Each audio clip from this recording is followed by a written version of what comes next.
Hello everyone, welcome back to my another video.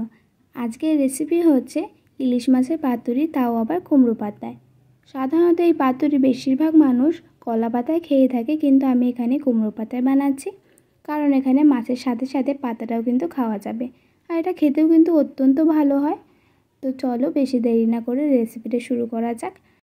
প্রথমে কিন্তু আমরা কুমড়ো পাতা নিয়ে নিয়েছি, আর পাতাগুলোকেও কিন্তু ভালো করে এখানে ধুয়ে রেখে দিয়েছি। তারপরে হচ্ছে মাছগুলোকেও আগে থেকে আমরা ধুয়ে রেখে দিয়েছিলাম। মাছগুলোর উপরে কিছু মশলা দিয়ে দেবো, যেমন হচ্ছে একটু হলুদ, কাশ্মীরি লঙ্কার গুঁড়ো, সামান্য একটু নুন আর 1 চামচ সর্ষের তেল। মাছগুলোর গায়ে মশলাগুলোকে ভালো করে মাখিয়ে দেব।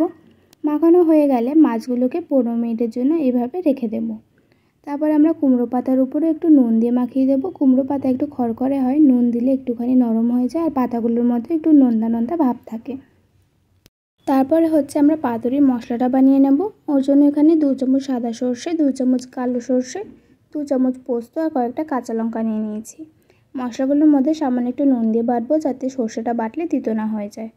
এখানে কিন্তু আমি মিক্সচার মেশিন ইউজ করিনি, এখানে শিলনোড়াতেই মশলাটা বাটছি, কারণ শিলনোড়ায় মশলা বাটলে মশলাটা কিন্তু আলাদা টেস্ট আসে।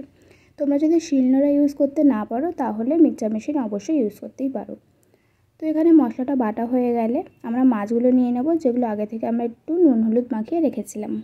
মাছগুলো নেওয়ার পরে ওর মধ্যে বেটে রাখা মশলাটা দিয়ে দেব। তারপরে আবারও সামান্য একটু নুন আর একটু হলুদ দেব। আর এখানে আমি 4 চামচ সর্ষের তেল দিয়েছি, কারণ আমার এখানে 4টি মাছ ছিল। তোমরা চাইলে এর বেশি বা এর কমও সর্ষের তেল দিতে পারো। তো ভালো করে মশলাগুলোর সাথে মাছগুলোকে আবারও মাখিয়ে আমরা 15 মিনিটের জন্য ম্যারিনেট করে রেখে দেব।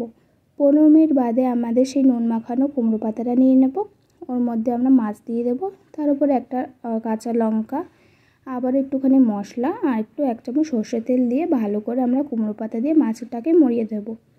এখানে আমি সুতো ব্যবহার করিনি, তাই এখানে 2টো কুমড়ো পাতা দিয়ে ভালো করে মুড়িয়ে দিচ্ছি। আস্তে আস্তে ভাজলে কিন্তু এটা একদমই খুলবে না। তো সব মাছ মোড়ানো হয়ে গেছে। এবারে ফ্রাইং প্যানে একটু সর্ষের তেল দিয়ে দেব। সর্ষের তেলটা গরম হয়ে গেলে এক এক করে পাতুরিগুলো তেলের মধ্যে ছেড়ে দেব।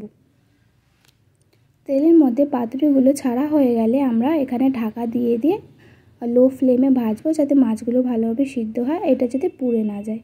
তো ভালো করে 2 দিক লাল লাল করে ভাজা হয়ে গেলে আমাদের ইলিশ মাছের পাতুরি কিন্তু একদমই রেডি।